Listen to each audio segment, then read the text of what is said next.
citizens who could hardly stand the spirit of my regime, grumbling against me in the dark, heads together, tossing wildly, never keeping their necks beneath the yoke. These are the instigators, I'm convinced. They've perverted my own guard, bribed them to do their work. Everyone, the whole crew, bribed to commit this crime. They've made one thing sure, at least. Sooner or later, they will pay the price. You! I swear to Zeus, as I still believe in Zeus, if you don't find the man who buried that corpse, the very man and produced him before my eyes, simple death won't be enough for you. Please, may I say a word or two, or just turn and go? Still talking? You talk too much. She's the one! She did it! She's the one who buried the body! This young girl! We took her giving the dead the last rites, but no casting monsters time. This is my work. My place, no one else's. Now, my lord, take her. Question her, cross-examine her to your heart's content. But set me free. It's only right. I'm rid of this dreadful business once and for all. Prisoner, you took her. Where? Doing what? Burying the men. That's the whole story. What? You mean what you say? You're telling me the truth. She's the one. With my own eyes, I saw her bury the body. Just what you've forbidden. What did you see? Did you catch her in the act? Here's what happened. We brushed the corpse clean of the dust that covered it. Stripped it bare. It was slimy. Going so.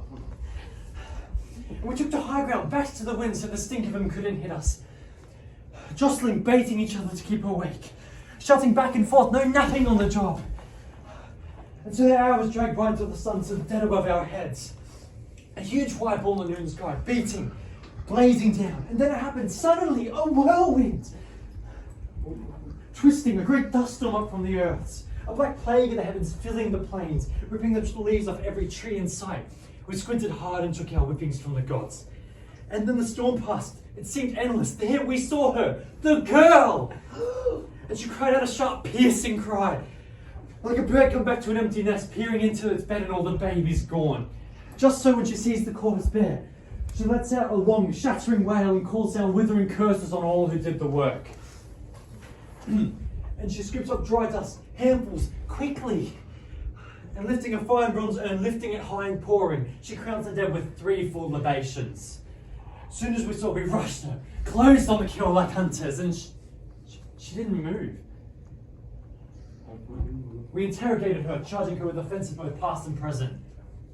She stood up to it all, denied nothing. You, with your eyes fixed upon the ground, speak up. Do you deny you did this? Yes or no?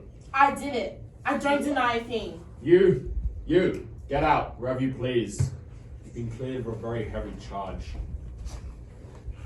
You, tell me briefly, no long speeches. Were you aware a law had forbidden this? Well aware. How could I avoid it? It was in public. And yet still you had the gall to break the law. Of course I did it. It wasn't Zeus, not in the least, who made this proclamation, nor to me, nor to the justice dwelling with the gods beneath the earth, obtain such laws from men. Nor did I think your edict had such force that you, a mere mortal, could override the gods. These laws, I was not just to break them, not out of fear of some man's wounded pride. Face the retribution of the gods. Die I must. I've known it all my life. If I am to die before my time, I consider that a gain. Who on earth in life, midst of so much grief as I, could fail to find the earth such a rich reward? So for me at least, to mend this doom of yours is precious little pain.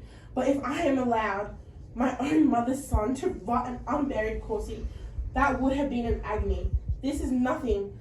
And if my precious actions strike you as foolish, that's just saying I've been accused by a fool. Like father, like daughter, passion, wow. She hasn't learned how to bend before adversity. No, believe me, the stiffest stubborn wills fall the hardest. This girl was an old hand in insolence when she overrode the edict we made public. But once she had done it, the insolence twice over, to glory in it, the intolerance, mocking us to our face with what she had done.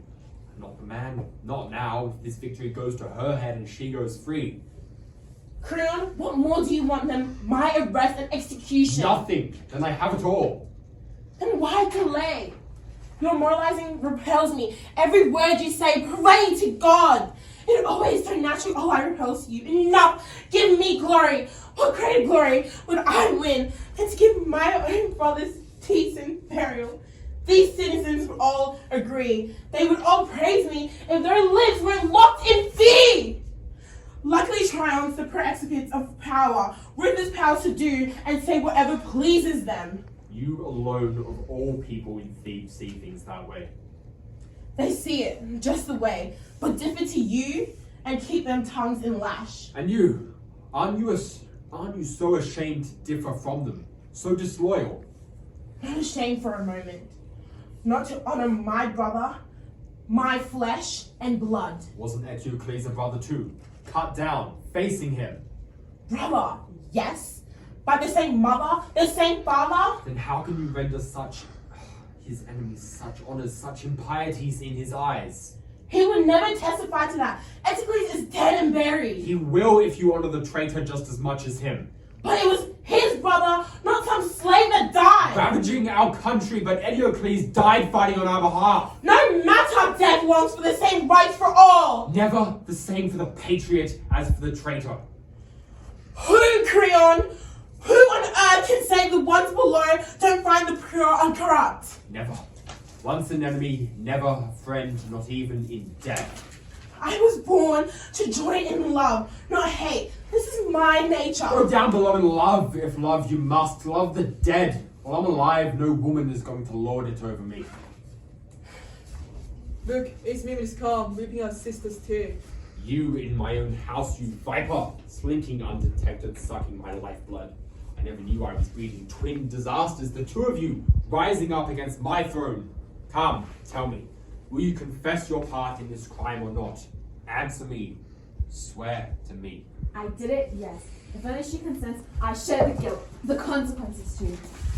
No, justice would never suffer that. Not to you, you were unwilling. I never brought you in. But now you face such dangers. I'm not afraid to settle for trouble with you. Make your troubles mine. Who did the work? Let the dead and the god of death bear witness. I have no love for a friend who loves in words alone. Oh no, my sister, don't reject me. Let me die beside you, consecrating the dead together. Never sharing my death. Don't lay claim to what you never touch is me. My death will be enough. What do I care? What do I care? Cut off from you? Ask Creon. Your concern is all for him. Why abuse me now? It doesn't help you so. If I mock you, I get no pleasure from only pain is mean. Tell me, what can I do to help? Even now. Save yourself.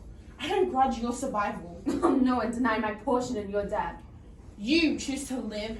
I choose to die. Not at the least. Without every kind of caution I could voice. Your wisdom is appealed to one world, mine another. But look, we're both guilty, both condemned to death. Courage! Live your life!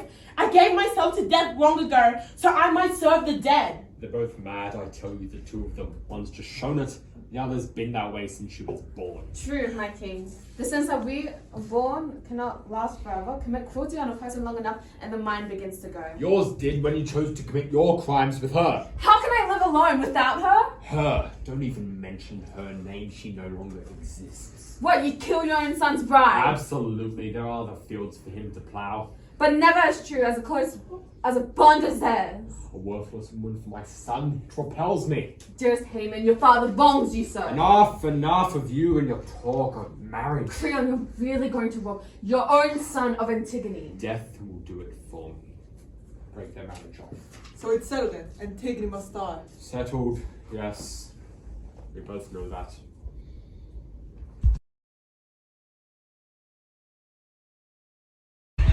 The LSC is a light form projection mapping system. So what it does is we have an external camera that scans an object and then it tells the projector what we're actually scanning and what we have to project on. In this scene of Antigone, what we did is we used different big blocks of screen and we scanned it, and then the projection knew that where we had to scan and where we had to shoot, and it made it much more easier for us to do special scenes.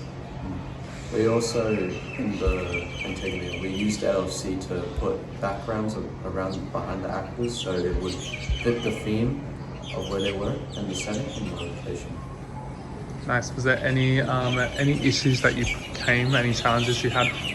An issue we had was that we need to connect to some sort of internet, and because we're in school and a bunch of different things, we couldn't connect to it. Also, another point is that because of projection, we need a point where we can look ahead, and because we have actors in front of the screen that we're projecting on, that means that actors would have to have some kind of shadow on them and some kind of screen.